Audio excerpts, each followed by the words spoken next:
Hi everyone, Magnus here, and today's video I'm going to be doing some more explained rapid chess, where I play through people in my rating pool and try and fully explain all of my thoughts during the game, so that hopefully you can follow along and learn a thing or two from it.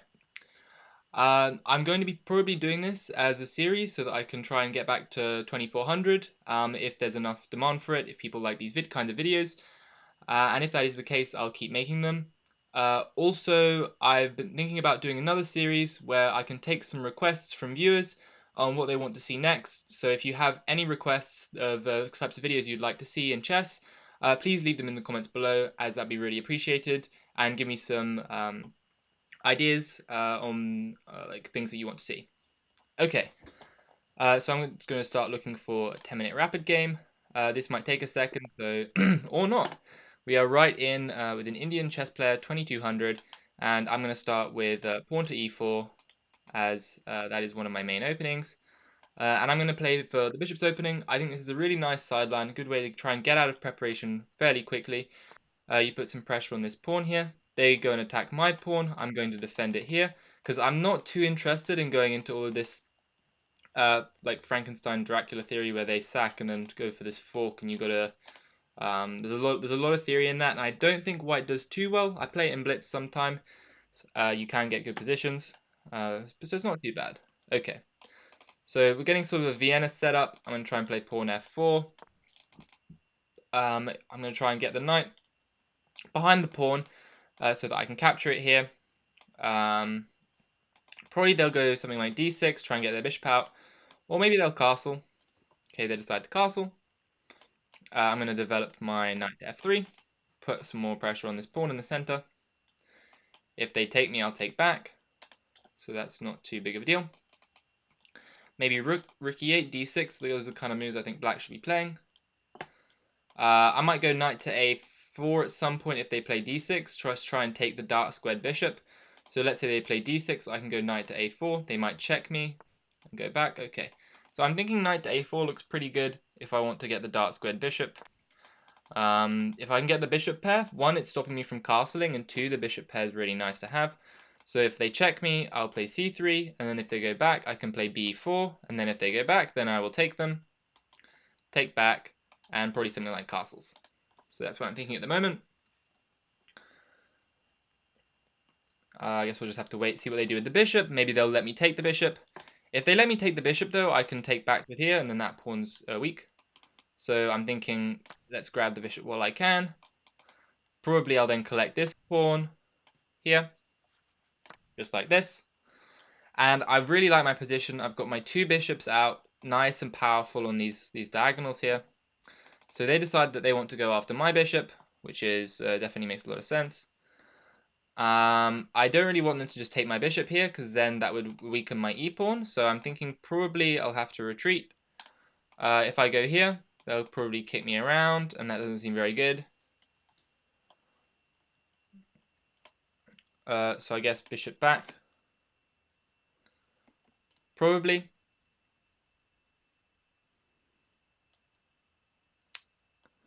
I could also play a move like b3, supporting the bishop here.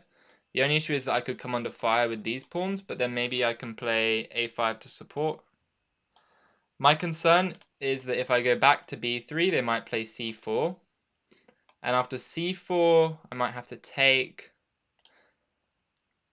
Could look a little bit shaky, although I will have e5. So like, let's say here, c4 takes. If I can get the queen trade, and then let's say they take this pawn here, castles, my rook comes to the center, I can always take back there. That doesn't look too bad. So okay, I'm going to retreat. If they let me, I'll probably play c3 and try and get my bishop back to c2. But they don't. Of course, they go here. I think I probably want to take with the pawn.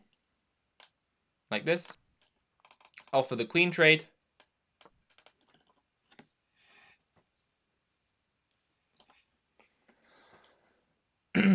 We're keeping level on time, which is good. This pawn is, of course, hanging, but I don't think it's a big problem.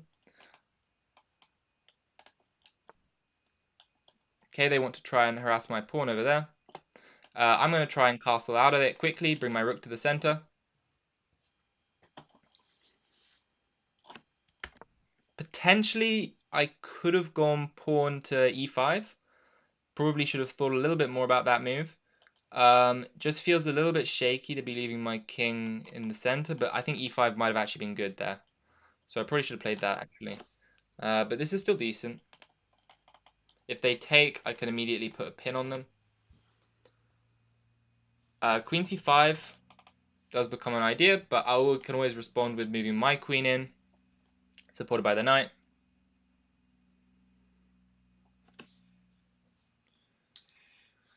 So really we just have to kind of wait and see what they do. I am threatening this. If you take with the queen, maybe I'll put my queen in the center, offering a queen trade. This bishop, also they can't really take with the queen because this bishop can take the pawn here. But then they might take with the knight. I can move my queen in, something like this. Offer a trade if they take here. I can also move my rook, and then their knight would be trapped. It would have no escape. So that could be an idea. Definitely they're taking a really long think here. It's nice to build up a time advantage, for sure.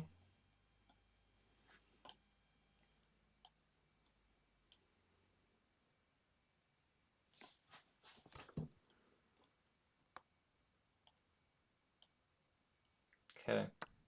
They decide to take. Makes a lot of sense to me.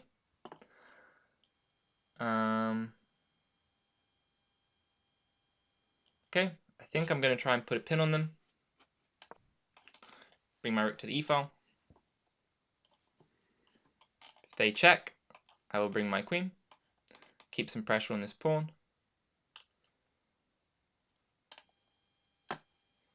I think my next move is pretty much queen d4, unless they bring their rook here, in which case I'll go queen e2. And then their knight's under threat. If they ever go for that, I might have some discovered checks. So let's say rook comes here, I'll go queen e2, f5 to guard, could make some sense. Then maybe might bring a rook, try and trade. Also, I can try and bring another attacker onto their knight. So for example, rook d8, queen e2, f5, knight g5. I should just be winning a pawn there, because they might have to bring back their rook here. Maybe that is a way to hold on. But then I can take if their pawn takes. I was going to say, yeah, if they were to take with their queen, I can take, rook takes, pawn takes, and I would win c7 and be up a pawn in an endgame. They're really, really deep in the tank right now, taking a long think, which is good for us. Always nice to build up a big time advantage. Okay, I mean, I don't really see any clear plan for black, other than the one that I just said, with like rook d8, queen e2, rook back, and something with f5. Maybe they could try like bishop f5. Bishop f5 could be a little bit loose. After bishop f5, I'll go for this queen d4. Okay, so they go for the check. I'll block. That was my plan. Alright, so we're now threatening the knight and the queen, so they have to trade with me. Okay, they can play that move too, but I think, can't I just take? Take? And if I take, okay, so they just resign. Obviously, they saw the tactic. We're just doing one game per video for now. So I won't be accepting that. They obviously just saw that rook takes e4 wins. Let's do a quick game review. I guess it'll be a little bit of a shorter video this time, but that's not a problem. Okay, really not a bad game.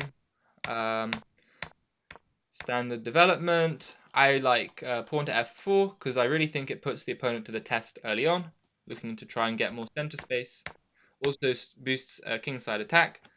I went knight to a4, trying to win the bishop here, because I like the bishop pair. I thought knight a5 made a lot of sense, going after my bishop over here.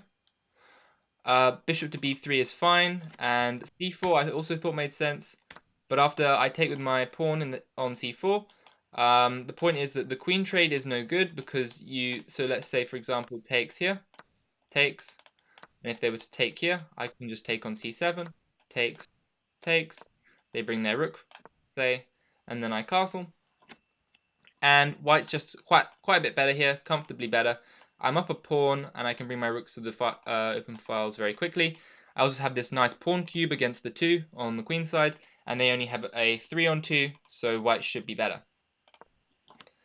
They go for queen e7. Yeah, I should have gone for e5. That makes a lot of sense. Let's say that their knight were to go here. They would take... that would just be a free piece, so actually I've got enough defenders here, so I should have gone for e5. I decided just to castle because I really wanted to get my king out of the center and bring a rook into the middle. I bring my rook into the middle. They take a really long think here, play a check, but I have this nice move, queen to d4, attacking both the knight and the queen. And what should have happened after queen to d4, they should have taken. And after I take back, they probably... I was expecting something like takes. I would take with the a-pawn. And their knight's under fire, so they'd have to move it somewhere, and then I wanted to take on c7, and I think white would have been doing very well in positions like this as well. So they end up taking, giving the check, and then it's just a simple blunder, bishop to f5. The point is that if I were to take here, you can't take in the center because your queen would hang, so you don't really have any move other than taking here, but after I take, my rook gets out of the danger of the bishop, and it's pretty straightforward two-move calculation, and it's enough to win the game. So I hope you guys enjoyed that. If you did, please tell me in the comments if you'd like me to continue this series. And otherwise, I will be seeing you next time. See you. Bye.